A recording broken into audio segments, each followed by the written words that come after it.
না আসলে কাদা ছোড়াছুড়ি আগে যেগুলো হয়ে গেছে আগের নির্বাচনগুলোতে অত মানে হওয়ার এখানে কোনো পসিবিলিটি নাই। আর টুকটাক যেটা হবে সেটা তো হবেই, এটা তো মেনে নিতে হবে। কেউ যদি ভুল কিছু বলে সেই ভুলের উত্তরটা অবশ্যই দেওয়া উচিত, না হলে ভুল তো ভুলই থেকে যাবে। হ্যাঁ, তো ওইটা তো ভেঙে দেওয়া উচিত। আর এটা যদি কাদা ছোড়াছুড়ি হয় তো টুকটাক তো এটা একটু হবেই। আর হ্যাঁ, কনফিডেন্ট তো দিনের মানে দিন যত বাড়ছে তত কনফিডেন্টও বাড়ছে। ভোটারদের আগ্রহ, মানে কি বলবো যে কালকেও আমি বলেছিলাম যে আমার মানে ভাত খেতে খেতে অনেক মানে দেরি হয়ে যাচ্ছিল, সবার খাওয়া শেষ, আমরা কয়েকজন মানে খেতে পারছিলাম না। তো এর মধ্যে এক ভোটার দেখলাম, উনি আমাকে বললেন যে আমি এক্ষুনি আমার বাসা থেকে যে খাবার নিয়ে আসি আপনার জন্য। সে দৌড়ে যে আমার জন্য ভাত তরকারি তার বাসায় যা রান্না ছিল সে নিয়ে আসছে সেটাই। তো এই যে ভোটারদের ভালোবাসা, কেউ কেউ আমাকে উল্টা ঠান্ডা পানি দিচ্ছে, কেউ ঠান্ডা কোল্ড ড্রিঙ্কস দিচ্ছে, কেউ এই ভর্তা সেই ভর্তা এনে দিচ্ছে, মানে আমার যেন খারাপ না লাগে, কেউ আমাকে ডাবের পানি খাওয়াচ্ছে। এই যে একটা ভালোবাসা, এই ভালোবাসাটা তো আসলে ভোলার মতো না। কনফিডেন্ট, আমি আশাবাদী, আমি কালকেও বলেছি আমি 99%, এখন আমার মনে হচ্ছে 90% থেকে 99% আমি চলে গেছি। আর বাকিটা তো আসলে ভোটের পরে বোঝা যাবে। তবে হ্যাঁ, আমি যদি জয়ী হই সবচাইতে বেশি খুশি হবেন, মানে আমি জয়ী হওয়া মানে আমার মায়ের জয়ী হওয়া, উনি বেশি খুশি হবেন।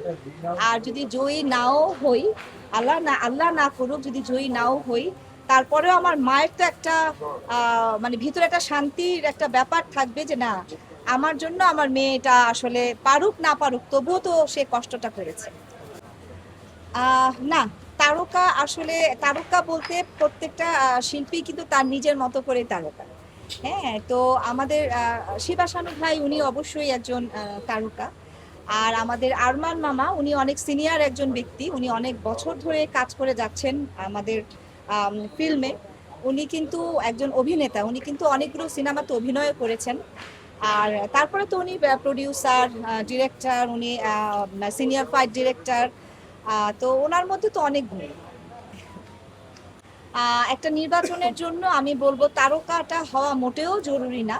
একটা নির্বাচনের জন্য সাংগঠনিক হওয়া জরুরি, এবং আমার কাছে মনে হয় যারা সমিতির জন্য, সমিতির মেম্বারগুলোর জন্য কাজ করবে, তাদেরই আসলে নির্বাচনে দাঁড়ানো উচিত। আমি মানে আমি অলরেডি ছয়টা সংগঠনের সাথে আমি জড়িত। আর হচ্ছে শিল্পী সমিতিতে আমি 2 বছর ধরে কিন্তু আমি একা আমি দৌড়াদৌড়ি করছি আমি সেটা বলবো না। শিল্পী সমিতিতে আমি 2 বছর ধরে আমি যে কাজগুলো করছি, কমিটির অনেকে মিলে আমরা কাজ করছি। এবং আমি সাংগঠনিক ব্যাপারটা খুব ভালো বুঝি বিধায় আমার মনে হয় যে আমি শিল্পী সমিতিতে নির্বাচিত হলে, আমাকে ভোট দিয়ে যদি আমার ভাই বোনেরা আমাকে নির্বাচিত করেন, তাহলে আমি আহ, আহ, মানে শুধু কমিটির লোকজনদেরকে নিয়েই আমি একটা মিটিং করে সেটাই আমি সমস্যার সমাধানে যাব, সেটা আমি করব না।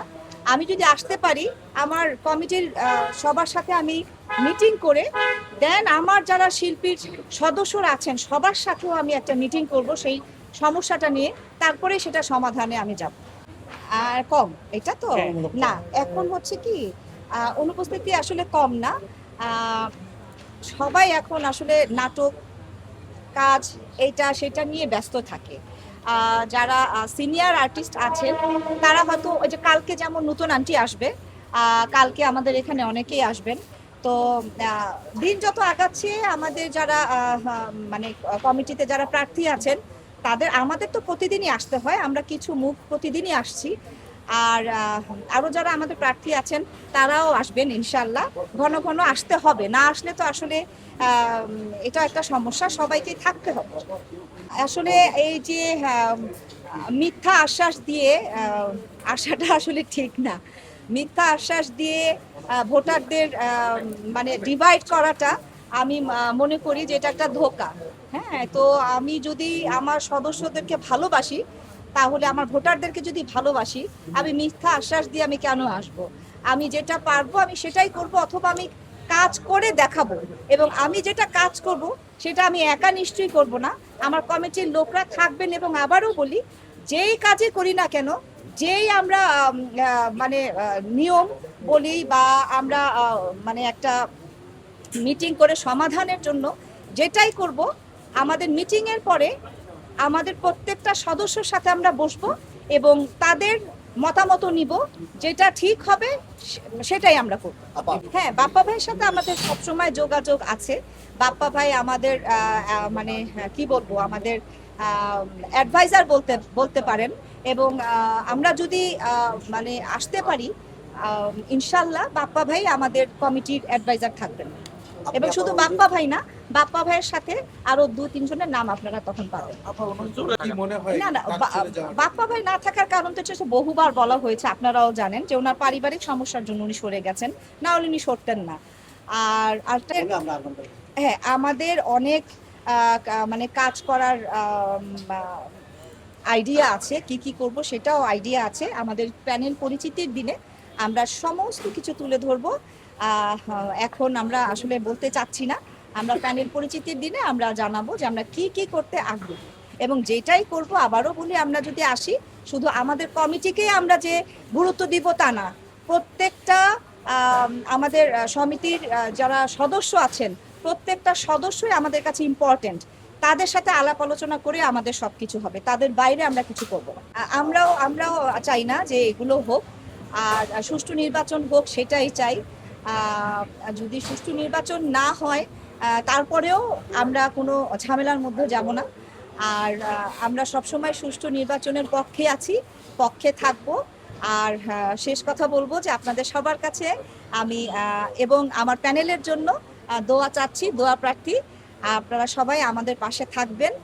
আর যারা ভোটার আছেন, ভোটারদের জন্য একটা কথাই বলবো যে আপনারা যারা মনে করবেন যে আমাদের শিল্পী সমিতির জন্য যোগ্য প্রার্থী সেই, তাকেই আপনারা ভোট দিবেন।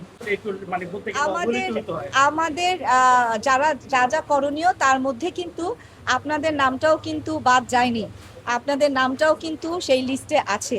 তো সুতরাং অবশ্যই আপনারা মানে শুনতে পাবেন আমাদের প্যানেল পরিচিতির দিনে এবং আশা করি আপনারা খুশি হবেন। ফলাফল যাই আসুক, সেটা তো আসলে নির্ভর করবে আমাদের ভোটের দিনে। হ্যাঁ, ভোটের দিনেও কিন্তু আসলে অনেকটা বোঝা যায় পরিস্থিতি।